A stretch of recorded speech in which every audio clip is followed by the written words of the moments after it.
आधी रात बागी गुट में पड़ी फूट। जो साथ थे वो सवाल बन गए, जो खामोश थे वो बवाल बन गए। सियासत की बिसात पर ऐसे मोहरे बदले कि अपने ही अपनों के लिए बड़ा काल बन गए।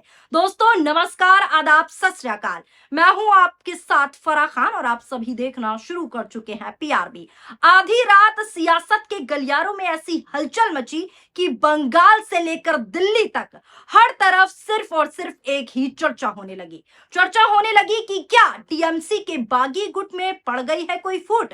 चर्चा होने लगी कि क्या जिन सांसदों के दम पर ममता बनर्जी की मुश्किलें बढ़ती दिख रही थी, अब वही सांसद वापस दीदी के दरवाजे की तरफ लौट रहे हैं। जी हाँ दोस्तों, ये तमाम चर्चाएं अब सोशल मीडिया पर चल रही हैं। क्या बगावत की आग अब खुद बागियों को ही जलाने लगी है? और क्या 4 सांसदों की वापसी की चर्चाओं ने पूरे राजनीतिक समीकरण को पूरी तरीके से बदल कर रख दिया है? क्या कुछ हुआ है, सारी जानकारी आज की इस रिपोर्ट में हम आपको देने वाले हैं। आज की इस रिपोर्ट में हर बयान, हर पलटवार और हर राजनीतिक संकेत को जोड़कर समझेंगे, क्योंकि कहानी सिर्फ बगावत की नहीं है, क्योंकि कहानी भरोसे की भी है, और कहानी सत्ता की भी है, और कहानी उस सियासी संदेश की भी है जो पूरे बंगाल की राजनीति का भविष्य साफ तौर पर बदल कर रख सकती है। रचना बनर्जी, जी हाँ, रचना बनर्जी का नाम चर्चाओं में है। रचना बनर्जी का नाम सामने आते ही चर्चाओं का बाजार गर्म हो गया है। क्यों हो गया है, पूरी जानकारी बताती हूँ। रचना बनर्जी ने अपनी मजबूरी और अपनी राजनीतिक स्थिति को लेकर जो बात कही है, जो बयान दिया है, उसने पूरे घटनाक्रम को एक नया मोड़ दे दिया है। उन्होंने साफ साफ क्लियर संकेत दे दिए हैं कि वो दीदी के खिलाफ बगावत नहीं कर सकती। यानी जिन बगावत को लोग तूफान समझ रहे थे, उसमें अब दरारों की शुरुआत शुरू हो चुकी है। जी हाँ, क्यों कह रही हूं मैं ऐसा? यह हेडलाइन देखिए, दीदी के खिलाफ बगावत तो कर ही नहीं सकते। टीएमसी छोड़ने के बाद बागी सांसद रचना बनर्जी ने बताई अपनी मजबूरी। यानी ये वही बागी सांसद है जो दूसरा रास्ता चुन चुकी हैं और अब कह रही हैं कि वो ममता दीदी से बगावत नहीं कर सकती। रिपोर्ट देखिए, तृणमूल कांग्रेस को छोड़कर एनसीपी ज्वाइन करने वाली बागी सांसद रचना बनर्जी ने ममता बनर्जी को लेकर बड़ा बयान दिया है। उन्होंने कहा कि दीदी से बगावत तो कर ही नहीं सकती। दीदी के साथ बहुत पुराने रिश्ते हैं जो ऐसे ही बरकरार रहेंगे। रचना बनर्जी ने इसी के साथ साथ आगे कहा कि लोग कहते हैं कि उन्हें चुनाव में वोट ममता बनर्जी की वजह से मिले, और ये बात सही भी है। उनके मुताबिक आपको बता दूं, तृणमूल कांग्रेस की पहचान और साथ ही साथ चेहरा ममता बनर्जी ही है। उन्होंने कहा कि लोगों ने सिर्फ और सिर्फ उनका चेहरा देखकर वोट नहीं दिया, बल्कि लोगों ने इस भरोसे के साथ उन्हें चुना कि वो अपने क्षेत्र और साथ ही साथ जनता के लिए काम करेंगे। अब दोस्तों, यहां सवाल बड़ा उठता है। सवाल क्या उठ रहा है? सवाल ये उठ रहा है कि अगर बागी गुट इतना मजबूत था, इतना मजबूत है, तो फिर लगातार सफाई क्यों? ये भी एक सफाई ही है जो रचना बनर्जी दे रही हैं। आखिर टीएमसी के बागी सांसदों की कहानी क्या है? क्या ये सिर्फ राजनीतिक मतभेद है, या फिर इसके पीछे कोई ऐसा दबाव है जिसकी चर्चा खुले मंच पर नहीं हो रही?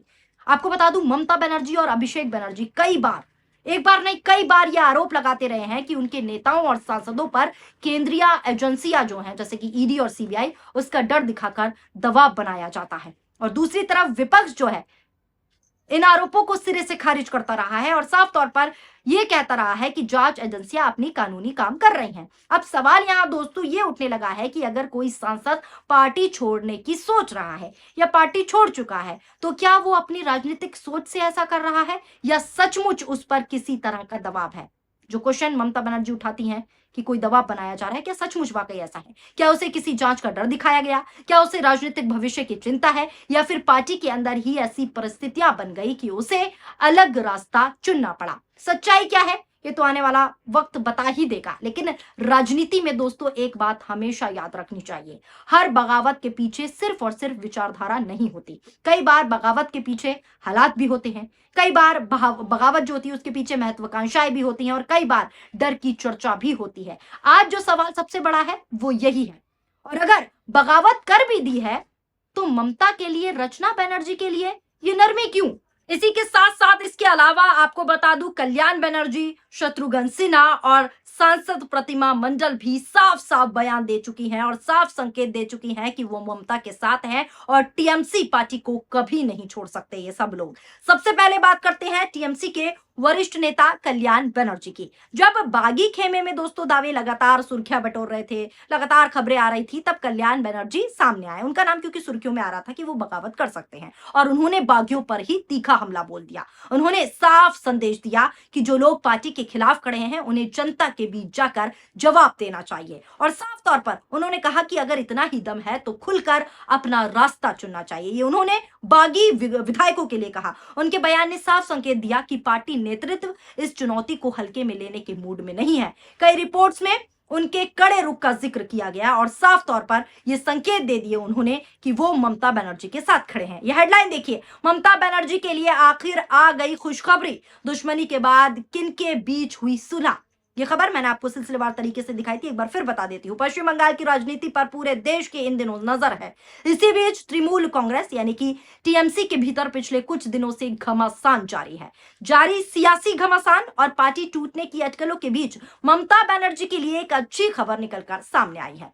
पार्टी के भीतर अभिषेक बनाम अन्य की लड़ाई में सबसे मुखर रहे वरिष्ठ नेता यानी कि कल्याण बनर्जी ने अचानक अपने तेवर नरम कर लिए हैं और जैसे ही उन्होंने तेवर नरम किए, ये साफ संकेत दे दिया कि वो टीएमसी के साथ खड़े हैं। मीडिया रिपोर्ट्स के मुताबिक अभिषेक बनर्जी को लेकर तीखे हमले करने वाले कल्याण बनर्जी ने अब सुलह का जो है संकेत दे दिया है, जिससे ममता बनर्जी के लिए एक बड़ा संकट जो है फिलहाल टल गया है और साफ संकेत हो गए हैं कि बनर्जी जो है वो उनके साथ हैं। कल्याण ने कहा, मैंने अभिषेक को बचपन से बढ़ते देखा था, उन्होंने खुद कहा कि मैं उनसे कोई भी बात कह सकता हूं, तो अब सब ठीक है।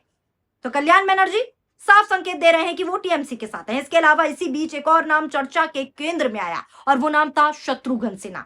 कई तरह की अटकलें और चर्चाओं के बीच शत्रुघ्न सिन्हा ने साफ शब्दों में, स्पष्ट शब्दों में कहा कि वो मुश्किल वक्त में ममता बनर्जी का साथ छोड़ने वालों में नहीं है। उन्होंने लगभग यही संदेश दिया कि जब उनके कठिन समय में ममता बनर्जी उनके साथ खड़ी थी, उनके साथ खड़ी रही, तो आज वो उन्हें छोड़कर कहीं नहीं जा सकते। यानी जिन लोगों को लेकर तरह तरह की चर्चाएं चल रही थी, तरह तरह की अटकलें चल रही थी, तरह तरह की अफवाहें फैलाई जा रही थी, वहां से वफादारी का खुला संदेश सामने आ गया।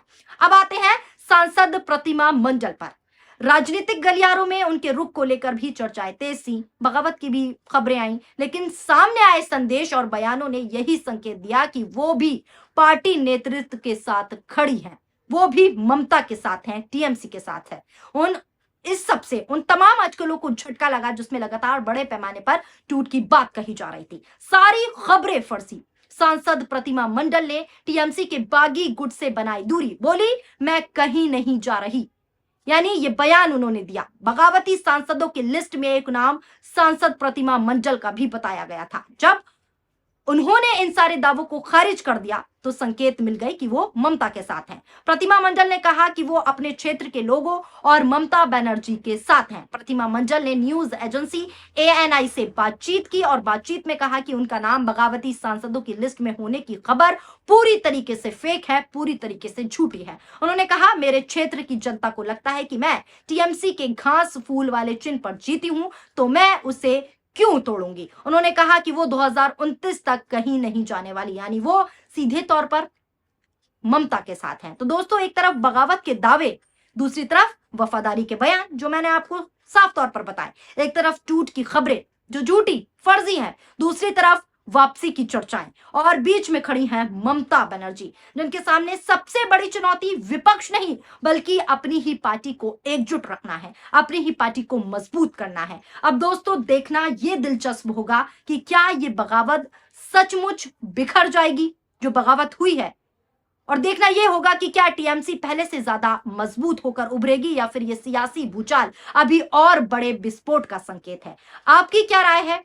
क्या ये सिर्फ राजनीतिक दबाव की रणनीति है जो बागी सांसद हो चुके हैं टीएमसी से, या फिर सचमुच बागी खेमे में फूट जो है पड़ चुकी है? अपनी राय दोस्तों कमेंट में जरूर बताएं, क्योंकि आपकी एक एक प्रतिक्रिया हमारे लिए महत्वपूर्ण है। आप इस खबर को देखकर क्या कुछ अपनी प्रतिक्रिया देना चाहते हैं, नीचे कमेंट बॉक्स में जरूर अपनी प्रतिक्रियाएं शामिल करें। वीडियो पसंद आई हो तो वीडियो को लाइक कीजिए और ज्यादा से ज्यादा हमारे चैनल को सब्सक्राइब करना ना भूलें और शेयर भी कीजिए। शुक्रिया, धन्यवाद, नमस्कार, जय हिंद, जय भारत।